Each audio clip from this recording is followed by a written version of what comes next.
Disney presents...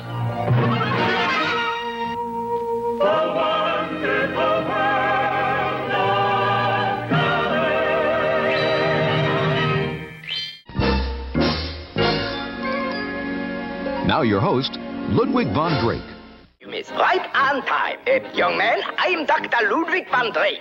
Kindly take me to Mr. Walt Disney. I'm Walt Disney. I knew it the moment I saw you. I never forget a face, never forget a face. All right, now lie down and relax. That's good. That's a nice boy. But, Doctor... Now just watch the watch. Watch the watch. No, Doctor. There's nothing wrong with me. That's what they all say. Case history number 1330. Patient D. Duck. Oh, how could anyone get so mixed up? Oh, what a beautiful phobia, this one. Real challenge to modern psychiatry. Cause of neurosis, the opposite sex. Now, as you all know, there's a woman for every man. But there are billions of women and billions of men. And the odds of finding the right woman for the right man is...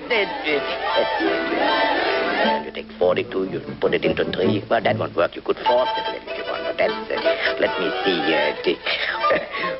Well, that's why we have psychiatrists. And when D. Duck found the one woman he thought was created for him, boy, did he need a psychiatrist. I tell you.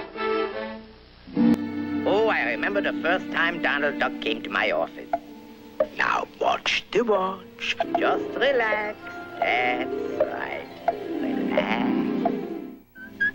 I found that Donald Duck was an unsuspecting bachelor without a care in the world. He should have stood in bed that day, because when this one woman spotted him, she set a man trap for him to step into.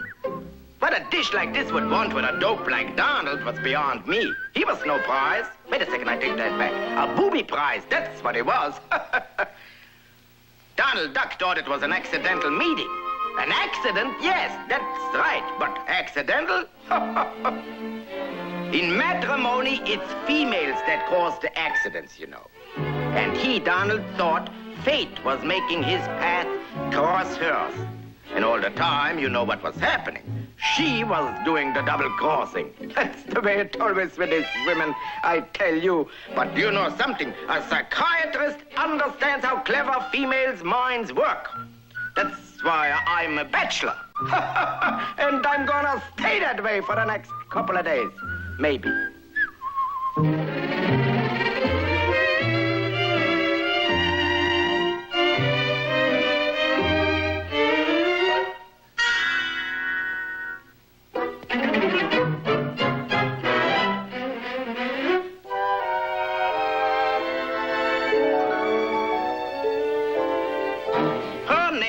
Was Daisy, this girl, and he was never happier. That's the way it always starts. Happy, happy, happy, happy. It was like any run-of-the-mill dime a dozen tea for two, this is it romance. Nothing to drum up business for psychiatrists. I could have gone broke, they were so happy. It was just the usual lovey-dovey symptoms. You know, like they would park in secluded spots. She made him believe that he was the only one for her. And believe me, she should know. What a line she had there. Oh, this poor fish was hooked. All Daisy had to do was reel him in. And of course, she had to show off her catch to her family. It was a typical, normal family. Well-behaved brother. An old-fashioned mother.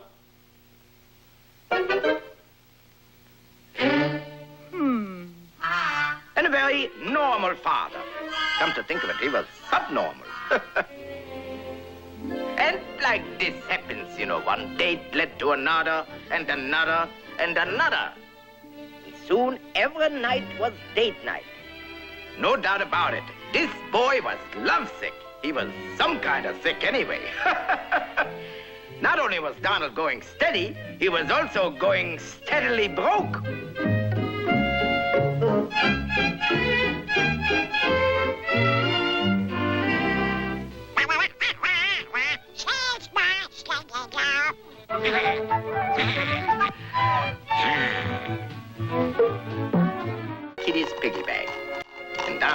back all the loot, plus a nickel besides. And a nickel besides? Oh, what a crazy, terrible, horrible, miserable, mixed-up case. I felt, it was beautiful. Now you can see why we have psychiatrists. But this was only the beginning. I could hardly wait to get D-Duck back on my psychiatrist couch. After I had rid Mr. Duck of his imaginary guilt complex and hallucinations, and after he had bamboozled me into financing his courtship, what a nut I was, his romance ran smoothly. Oh, there is nothing like a smooth-running love affair to keep a man happy. But what woman wants to keep a man happy? They like to keep a well-balanced male off balance. In other words, they're playing hard to get. Donald's early. How did he know I'd be ready? Looks like he's taking me for granted. Donald probably thinks he's the only man in my life. Of course, he's right, but he's much too sure of himself. Well, I'll fix that. Hello, sweetheart. Heavens, roses! Oh, you know they give me hay fever. And bonbons, my figure. And by the way, when are you going to get rid of that silly sailor suit? Anyway, I have a headache. She used every female trick in the book. You know something? I think she wrote it. Darling, at last we're alone. Kiss me. Well, that's the way the weaker sex keeps the stronger sex weaker than even they are. As you can see, the clever female can drive the unsuspecting male into an unbalanced state. Daisy became an obsession with D-Duck. The next time Mr. Duck came to see me, psychiatrically, he was a mess.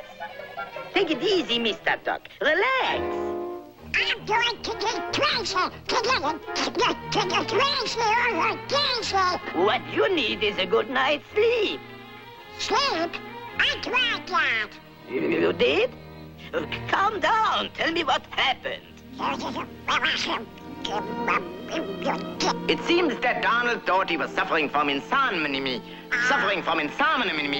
Well, his trouble was he just couldn't sleep. That's what it was.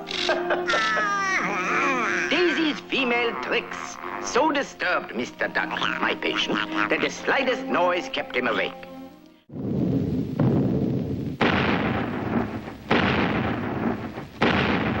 Psychiatrically speaking, this guy had acute insomnia. That means a cute girl was really bugging him. I had to eliminate the cause of his neurosis. The only cure was to get Donald to give up the whole idea of marriage. He was too immature for matrimony. Actually, it should be matrimony because it costs so much. I decided to brainwash him. For this, my psychiatric tool was hypnosis. Ooh, I was so sneaky. All right, watch the watch.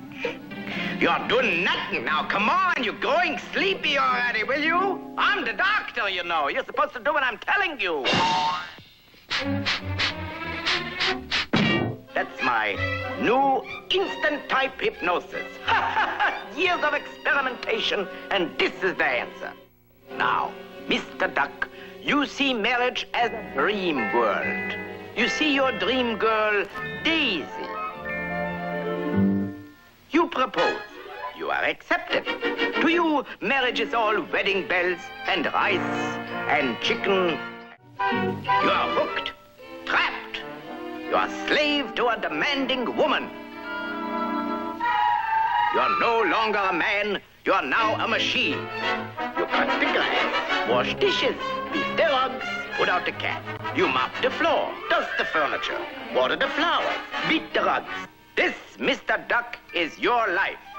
Your married life, that is. And if this is living, you're better off dead. I lose more doors that way. What am I laughing about? It's my door. Come to think of it, I lose lots of patients that way, too.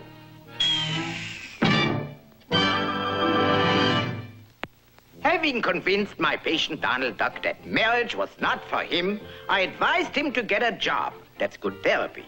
He forgot about Daisy and was happy again for about 10 minutes. Wouldn't you know it? This guy got a job as a salesman. And with a terrible voice like his yet. It made me wonder if I had cured him or if he was still psychiatrically unsound. And unsound would have been better for him if he couldn't make one sound. It would have been better.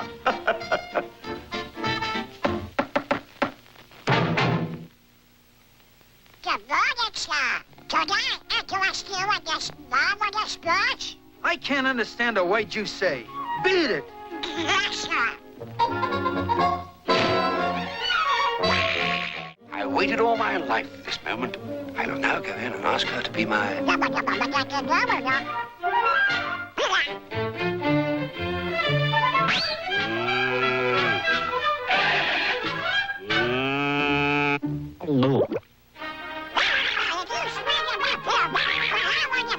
Oh, shut up.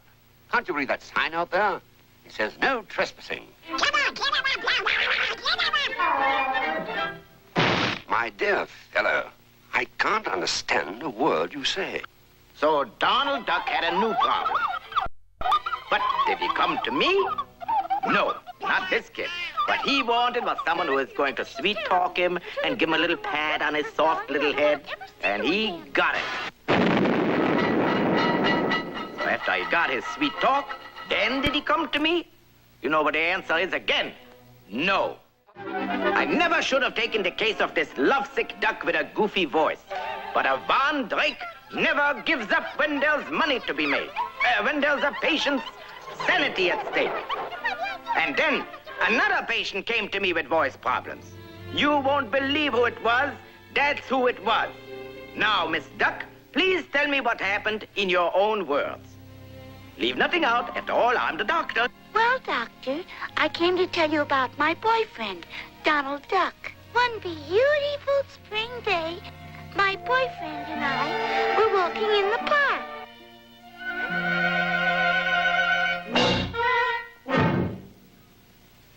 I tried to revive him.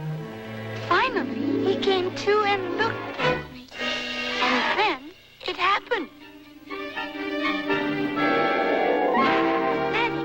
Dusted himself off, gave me a low, gracious bow, and started to sing. When you wish upon a star, Wear it. like a bolt.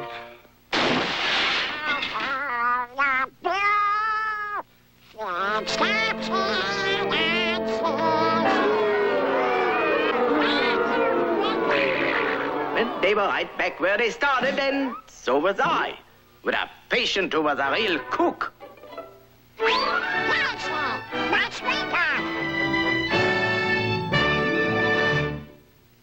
Psychoanalyzing a mixed-up duck was the most confusing case in all my 40 years of practicing psychiatry. After 76 consultations, he was getting nowhere. I was getting somewhere. I was getting as confused as he was.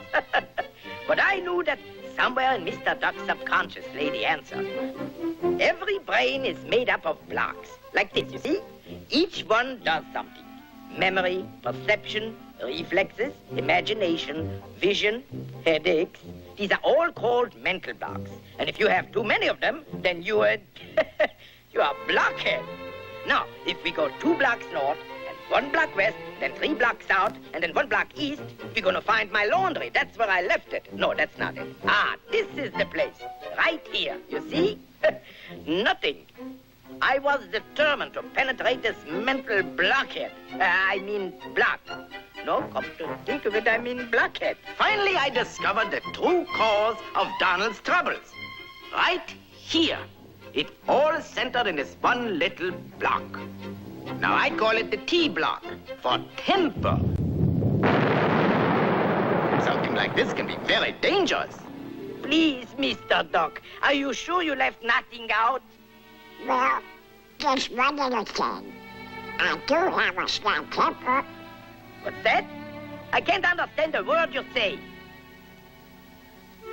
I said I have a temper, darn it. Don't you understand English? A temper? Oh, that's good. Now we're really getting somewhere. That's beautiful. Oh, please tell me all about it.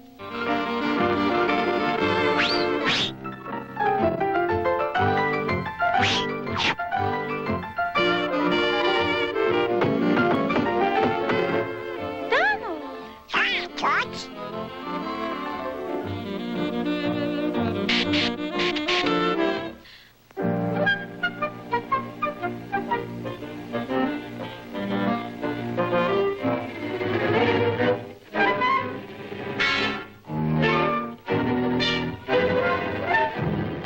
I'm not going out with you again until you cure that temper. Oh, Daisy, I'm sorry. Please. Go! Oh, what a beautiful temper. At last I found the cause of all your phobias. You have?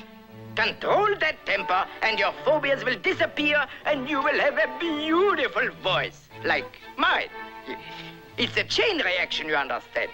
One thing leads to another, and another, and then another, and another, and kaboom! All your neuroses are kaput. And thanks to modern science, that's me, there's a sure cure. There is? Don't interrupt when I talk. I will have it delivered to your home immediately.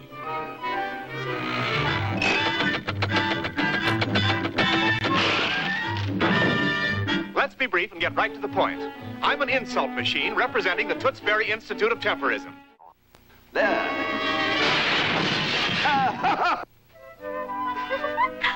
Wonderful! After all that, you're still smiling. Now I'll go out with you. With his temper cured, his hypertensions and neurosis vanished. His voice became as beautiful and as understandable as my own. And as for me, I collected all my valuable notes on this case and put them where they would do the most good. The case was closed. A triumph for modern psychiatry. Come in, please. Ah, good day, Doctor. We just dropped in to express our sincere appreciation. Oh, yes, Doctor, and we're so happy. Please control your emotions, darling.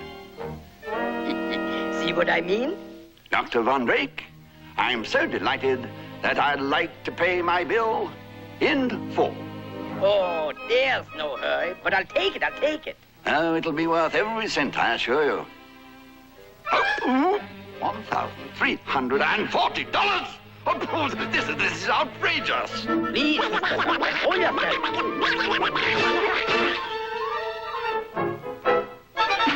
Relax, take it easy. Your neurosis. Remember, you're cured. You blackety black good brother? You big crap?